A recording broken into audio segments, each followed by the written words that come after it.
Hi guys, welcome back to Hear Our Voices. So as you might say, like, why is she putting out a regular video in the middle of the week? Because our posting time is Wednesday. But as you know, this is the fourth season of Hear Our Voices. And we want to do a little something different. We have a lot of different things coming up for the month. Right now, I'm going to be posting, let me see, about 4 to 5 times a month, maybe six, depending on what's happening. So this new part of our podcast is called Hot Topics.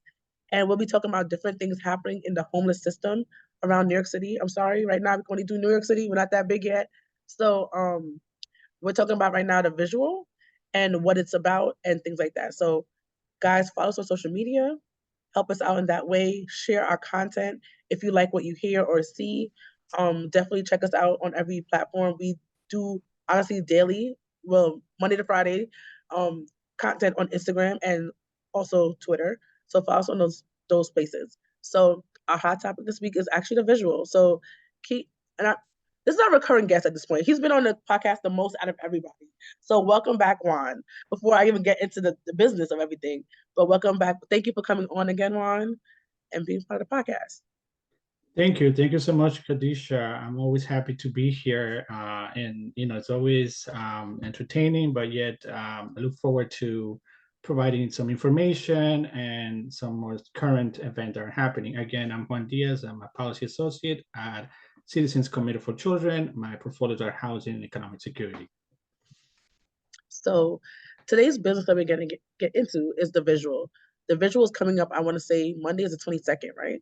22nd of January, 2024. And we're going to talk more about that. Can you tell us exactly what the visual is? What Correct. is it about? Yes. Thank you so much.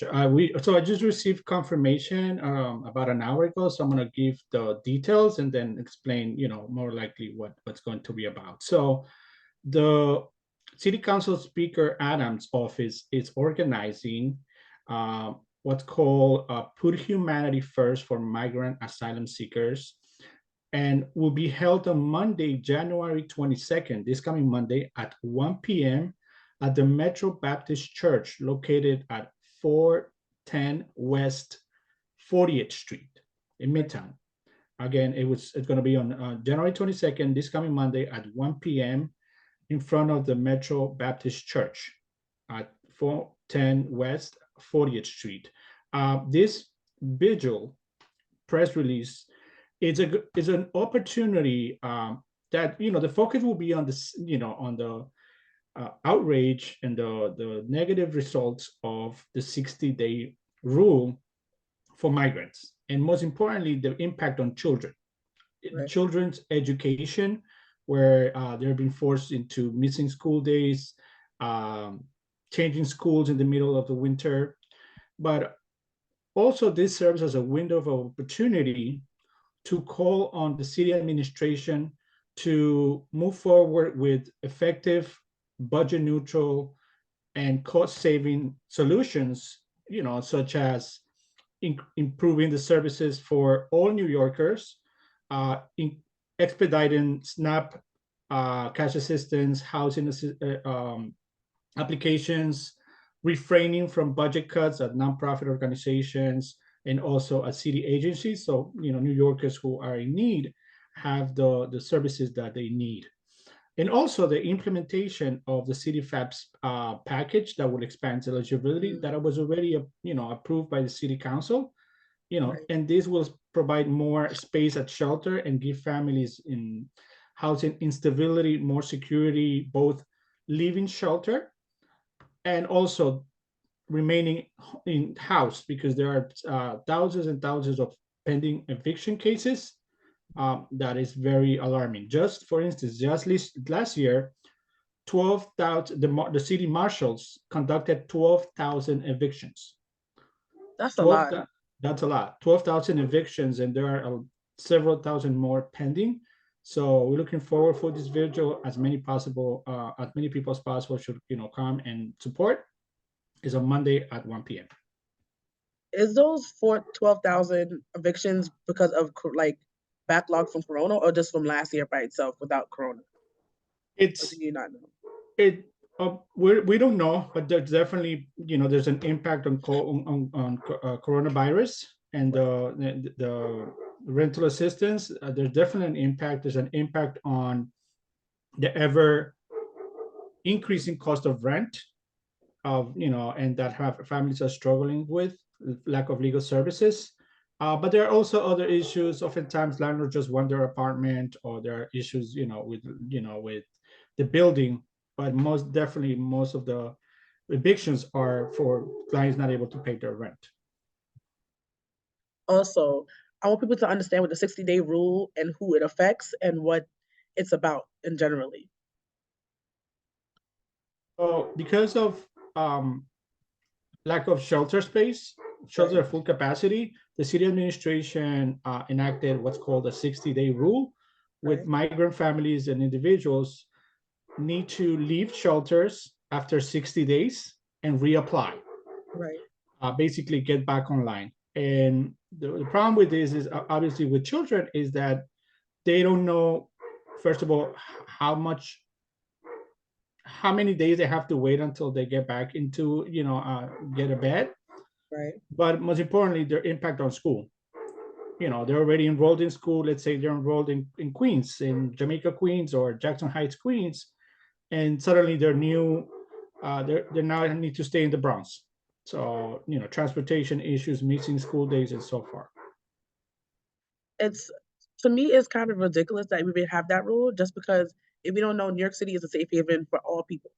So to have people coming in and all of a sudden there's a rule for 60 days and we never had this rule before, and I know we're over capacity, I know a lot of things are happening, but it doesn't seem right in a way to do something like that when we are, before this even happened, Ellis Island, it's part of our thing. We've been doing this for years upon years. So to do that to anybody who's coming in, I think it's, no matter if they have family or not, is kind of unfair. Especially when you have a child who's going to school and doesn't know the language already, it's a barrier. They have come through a long way to even get to where they're going. And I think it's not right.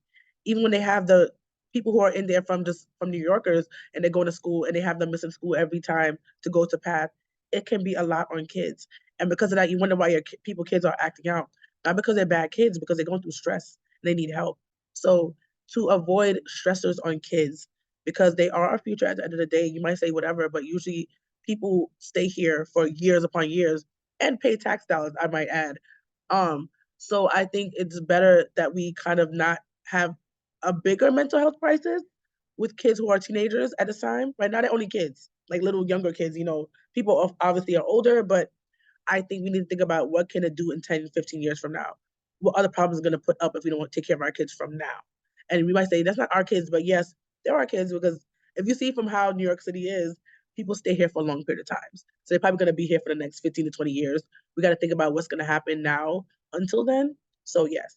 So about the CityFHEPS, you said, I want you to clarify what's going to be happening exactly with that, and how the reason why we're having this episode, guys, too, is for you to get the information, know what we want you to come for. And if you have the time on Monday to come out to help advocate for the people. Everybody does not have a voice. And that's why we hear our voices as a voice to the people. But it only can't just be my voice and Juan's voice, the two voices, or just the people who have been on the podcast. It has to be a collective coming together. And it might seem like a lot of things to go for at one time, but we have a lot of issues happening at one time. So we need to go at one time to kind of get those things rectified for the people of New York City. So I want you to really understand that we need your help. I'm imploring you to come out on Monday to really speak your truth and things like that. We're going to try, hopefully, before we had a little conflict with timing, to get things out faster to you. So when we do need your help for these rallies or things like this, that you can know about it ahead of time, so you can take off work or things like that, and be able to also share on social media. Make the public aware of the problems that we are having so they can make a difference. And also, this is a voting year. This is a big voting year. I'm not telling you who to vote for. That's not what I'm here for. I'm here to tell you, watch what your people are doing around you. Watch what they're saying, and also watch what they did before that they might be doing in the future. Because people tend to repeat what they do. If you see they wasn't doing nothing before, they're probably not going to do nothing now. So if you see that they was doing something before, maybe they'll do even better in the future. So think about those things. Don't listen to their words. Look at the actions they have done before. Because people tend to just keep the same path. So again, with Juan, about the CityFHEPS, what do people should know about that before they come out on Monday? Sure. Yeah, thank you, Kadisha. So the Vigil is not just for migrants, asylum seekers, but is for New Yorkers in general. There's a housing crisis, there's a shelter crisis.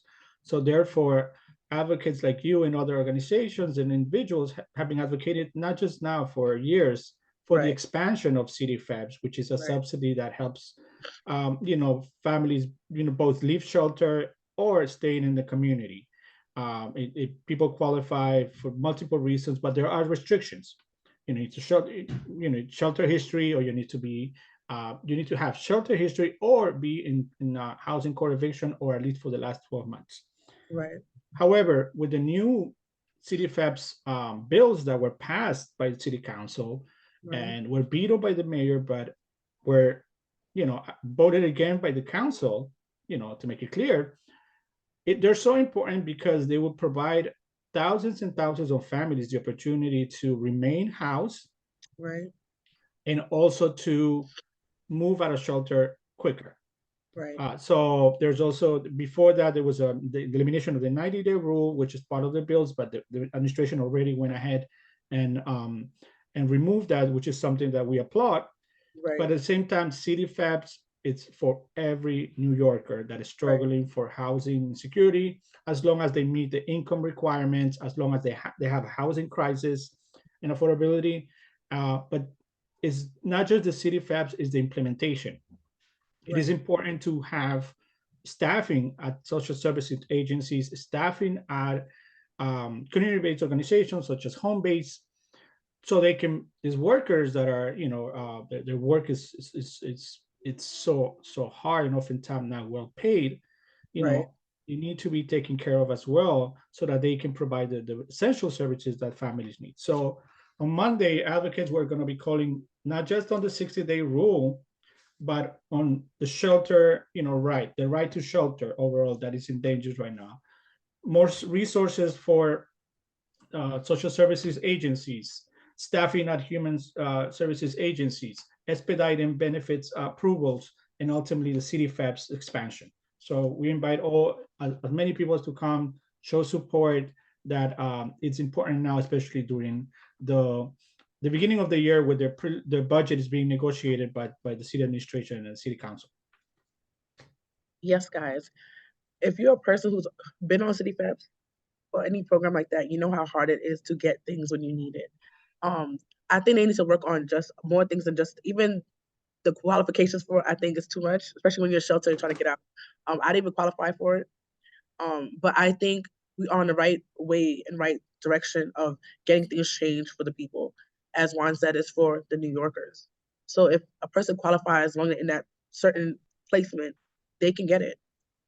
Work for your neighbor, work for yourself, because you never know in the future, you might be a paycheck away from yourself being homeless. Um, like he said also about people getting proper wages. We're not here to talk about the COLA, but people need to get paid properly and be able to go in those positions to be able to take care of their families. The money goes right back into the system anyway, technically, because we all live here, so we have to pay for food here, pay for rent here, pay for water, light, these things. So please come out, show up for the people, show up for your community, show up for the person who doesn't have a voice, like I said. And do you want to say anything else about the visual, Juan? Oh, yes. In order to make noise, come prepared. If you have signs, bring them, right? Bring warm clothes. It's supposed to be Yes. cold. Always gonna be prepared for these vigils, and come support.